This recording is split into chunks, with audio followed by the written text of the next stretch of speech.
The girls' NEPSAC quarterfinals are through. I'm Evan Marinofsky. That is Patrick Donnelly here with another video after quite a night of hockey, Pat. There was no shortage of games to watch, streams to follow, and across the board with girls, there were upsets. The six seeds won in every single tournament, which I find fascinating. We're gonna start with Elite Eight because that's what I know you watched the most of. Williston takes down Groton 7-2. Loomis takes down Cushing 7-2. I'm sure that didn't really surprise you that much. Then you get into BB&N and Dexter, and then we get to Andover and Nobles. Andover technically upsets Nobles there, but not really an upset because it's a 4v5. Yeah. What were sort of your takeaways from the Elite Eight? Yeah. I mean, save for like one and a half, I guess, of those games, the large and small school were more exciting than the Elite Eight, but we'll get to that in a second. Um, yeah, not surprising. I'm not surprised with, who won, not to toot my own horn, but I told you so with BB&N and Dexter. You did. You That sniped that. that just didn't feel great for Dexter. Um, you know, whether you want to say vibes, momentum, what have you. I thought I Um, had that with the Dexter boys, and didn't end well. But we'll get to that in the other Almost, video. almost. And Andover and Nobles. So, like, I mean, that was also one we kind of talked about for, it looked like they were on a collision course for a couple weeks, and that felt like a coin flip the entire time. And we saw it tonight where it was timely goals for Andover. They score relatively early in the first, and like it's no surprise to see it's Sarah Powers scoring a greasy goal on a rebound. Um, and then it's another one of those.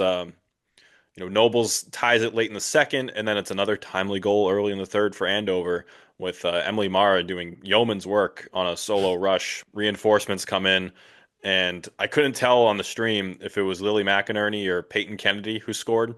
I think it was Kennedy, but McInerney led the line. Who knows? But either way, it was another Trying greasy to see goal with the for stream, it's yeah, like what? Can I see a little bit better? It's hard. yeah.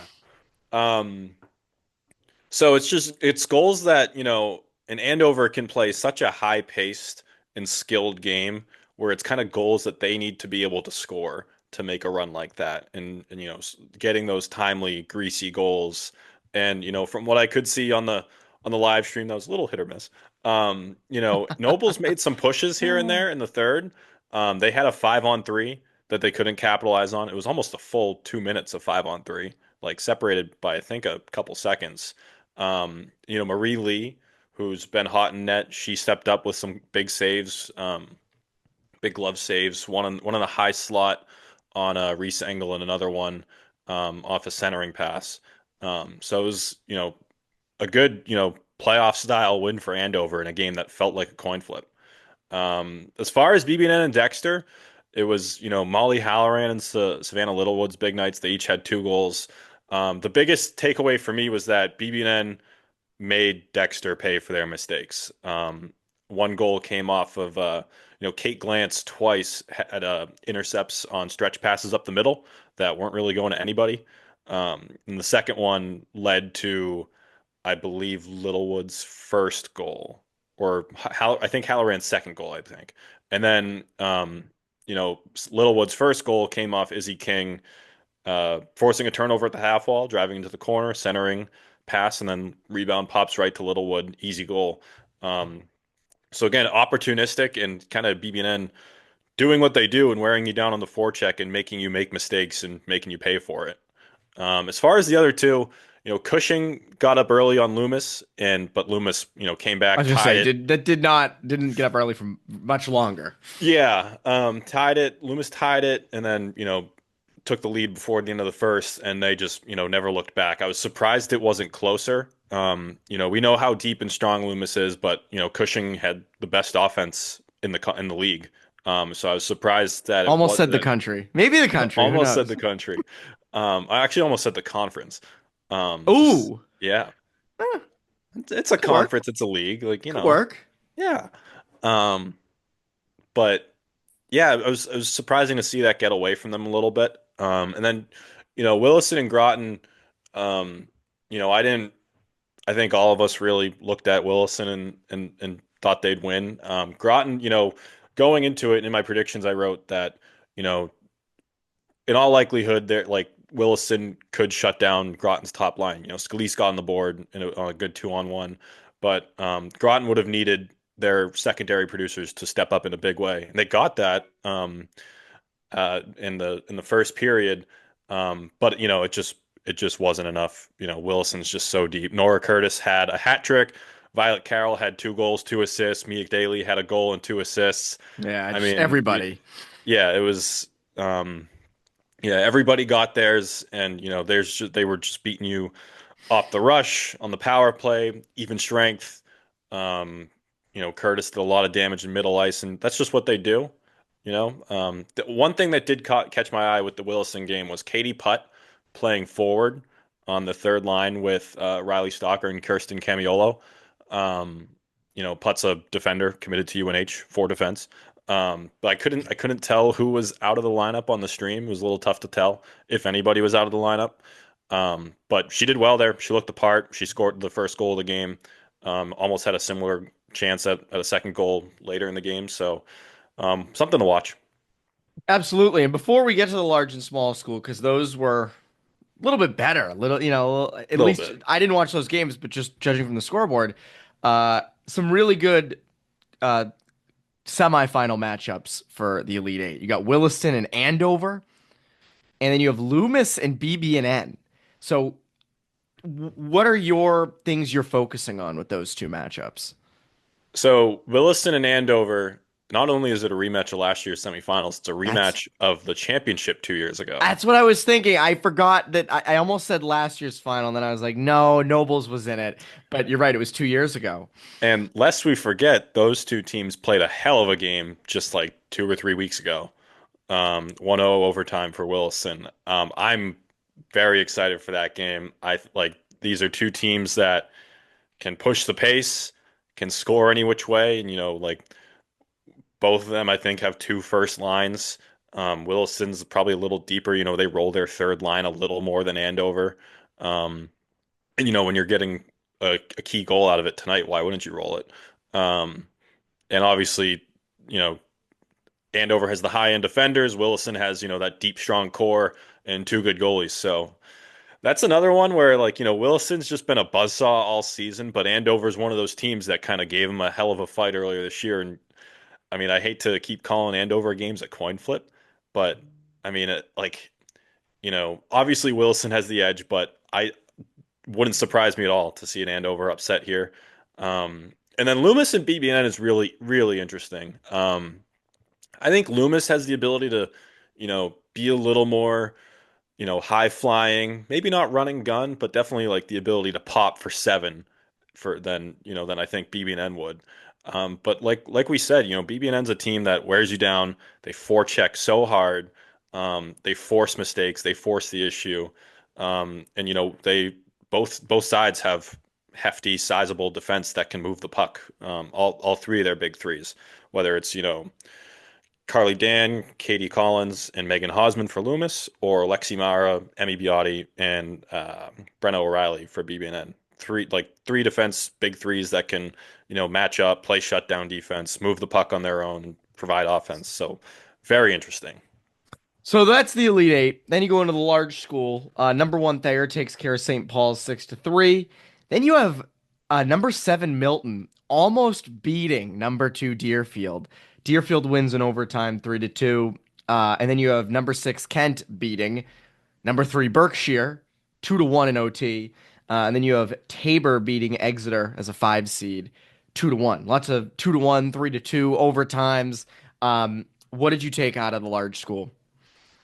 Yeah, I mean, not to toot my own horn again, but I did have Kent over Berkshire. I even had it 2-1, not in overtime, but I did have That's it 2-1. impressive. I didn't realize that. Win's a Wow. win. Yeah. Um, and sorry if my, thoughts aren't totally strung together. It is 6 hours now of looking at streams. I was gonna say Um, I like completely stuttered on my like question asking about the Elite Eight matchups, and I was like, my brain is fried at this point. yeah. Um, the biggest thing with the large school that I saw was, I didn't have the ability to rewind on the Kent and Deerfield streams. But Kent, I turned that stream off when it was 1-0 with like a minute to go or something like that. They score with the goalie tied. They score in overtime. Olivia Matchin with the OT winner. Luis Roper with the equalizer, and Aspen Devlin, who was a standout at Falmouth last year as a eighth grader or a freshman on a young team. She was Mhm. fantastic in net for Kent. Came away with the win. Um, and then Milton, hell of a fight by them. They were up 1-0 at one point, up 2-1 at one point. But down the stretch in the third, I did have that stream up, and it just kind of felt like a matter of time for Deerfield. They were really pushing the issue and dictating the pace. And it was no surprise to see Chloe Cleave score the winner, picking the corner short side with the goalie pulled. And then Olivia Austin right there parking herself at the left post, jams in a cross crease pass for the winner. Um, it was kind of sketchy there for Deerfield, but the players you'd expect to step up stepped up.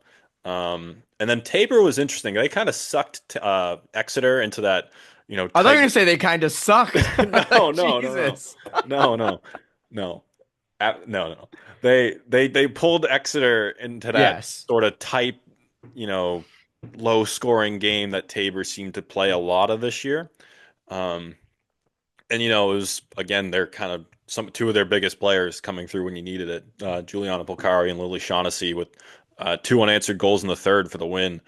So good comeback for them. Otherwise, um, Thayer was really interesting. Just their ability to just pile on goals at a moment's notice. They fell down 1-0 to St. Paul's, and the next thing you know, it was 5-2 in Mhm. the third. So not I guess aside from the overtime upset and the tight games and such, not overly surprising because Tabor and Exeter, it's a 4-5. You could have seen that going either way.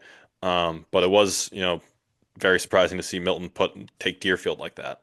Yeah, so now you've got Thayer and Tabor, Deerfield, Kent for round two on Saturday. What are you watching for those games? For Tabor and Thayer, I'm looking to see if Tabor can kind of do the same thing that they did to Exeter, because Exeter is another high scoring team, not as deep as, Thayer in terms of production, but, one of the best first lines in the bracket, and they shut them down and they didn't they took it to them. So it's if Tabor can play a similar blueprint, there's the path to the upset, but like we said, Thayer can just pop for X goals at any time. So I'd have to give them the edge. Morgan McGathey had two. Kate Sullivan had two. Um, Lydia Kilty got on the board, and Veronica Taylor. So like it's a kind of a who's who from their top two lines scoring and getting it done against St. Paul's. Deerfield and Kent, I think they met earlier this season in that might have been a win for Kent. But I think, it's it comes down to the depth again. And, even though it didn't really like, pop on the scoreboard for Deerfield in this one, I think, their first line doesn't really, you know, get a lot of the credit because of the production. Chloe Cleves and Ali Corriere, two defenders, lead the team in scoring, but their first line plays a powerful possession game. And Olivia Austin on the second line, she's obviously come up with the clutch tonight, and has come up in big moments throughout the season. So I'd have to probably give the edge to Deerfield in terms of the depth. So those will be good. And then you have small school. You got number one, New Hampton takes down Frederick Gunn 4-1. Rivers crushes Mount 8-0. Number six, St. Mark's takes down number three, Govs 2-0. And then you have number five, St. George's takes down Lawrence 5-1. What stood out to you with those matchups? Not a ton surprising in the first two matchups, although I did have New Hampton started early just like Dexter did, so I had those two games up at the same time. And Emily Kraus was pretty close to stealing the game for Frederick Gunn for a little bit there. She was making some fantastic saves, and it took New Hampton a while to break through, but once they did, it was kind of the straw that broke the camel's back. Um, Same thing for Rivers, just kind of piling on the goals there. What did stand out for me with the next two was, St. Mark's. I thought that was a tough one to call, but I thought Governors had the edge again. We harp on depth so much, but for the path for them would have been good goaltending from Jackie Wright. They got that, and it would have been their top producer, Ella Lefebvre, stepping up. She did. She scored both goals, and they shut out Govs. So that's kind of the blueprint for St. Mark's going forward. And then Lawrence Academy, I picked them over St. George's. Two kind of similar. Good first lines. I thought Lawrence had the edge in goal. Um, 5-1 loss, St. George's. It was the Cora Buzzard show. She scored a hat trick, and Maddie Laha, who we talked about as someone who can take over games and kind of be that heartbeat driver for St. George's. She scored the first two, stripped the puck off a turnover, turned and fired, goal, scored on a breakaway, and then once Buzzard got going, they kind of never looked back. And then, so now you've got New Hampton and St. George's, and then you have Rivers and St. Mark's, Eberhart, rivals. What are you looking for out of those? Is there any chance St. George's beats New Hampton? Man, they have the ability to, I guess, keep up offensively on the scoreboard, but like I feel like a broken record just with depth where, St. George's gets so much out of, especially their top line with Laha, and then, Buzzards on the second line has a great night. Can you count on that line coming through again? But so much of George's goes through Matty Laha. So I don't know. New Hampton can just roll out three lines, just run them all game, and their top two pairs are just so good. Um, I'd have to, I think I'd have to lean with New Hampton there. Um, and then as far as St. We Mark's, don't need to make predictions quite yet. no, We no, I got know time. it's We just got kind of the time. nature of it when we handicap them like this. I know. I Um, know. I mean, St. Mark's, like I said, the path is there. Jackie Wright can steal a game, and if your top producers come out, that's the path. That is So the that's path. that's that's what I'm looking for. There we go. Well, that's the girls' quarterfinals. Quite the night. A lot of upsets and Long night. didn't go chalk. Yeah, it was long night. We have still a much longer night to go after this. Pat, this has been fun. Make sure to go check out the boys video as well, and make sure to check out all our content. We have a lot of stuff coming. Takeaways from Wednesday night. We got predictions, more predictions coming for the final. Lots of different stories we got going on at New England Hockey Journal. So make sure to go check us out. That's Patrick Donnelly. I'm Evan Marinofsky. We will see you at the rinks.